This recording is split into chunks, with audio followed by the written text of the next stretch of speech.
আপনাকে ইসলামিক একটা প্রশ্ন করি। মানুষের মৃত্যুর পর কোন ৩টি আমল জারি থাকে? কোন ৩টি আমল জারি থাকে মানে সবসময় চলতে থাকে? চলতে থাকে। উম ধরেন একটা মসজিদ করলে ওটাতে মসজিদ করে দিলে ওইটাতে যে ইবাদত আসে ওটা জারি থাকবে।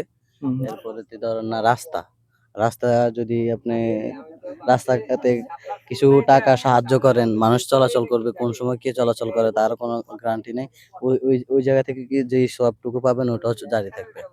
আরেকটা হচ্ছে যে ধরেন না ইতিমখানা, ইতিমখানা দিলেন, মনে করেন আপনি মারা গেলেন, ওই ইতিমখানা থেকে যে সকল বাচ্চারা মনে করেন না কোরআনে হাফেজ হবে বা ভালো প্রতিষ্ঠানে যাবে, ওই ইবাদতটা আপনার জন্য জারি থাকবে।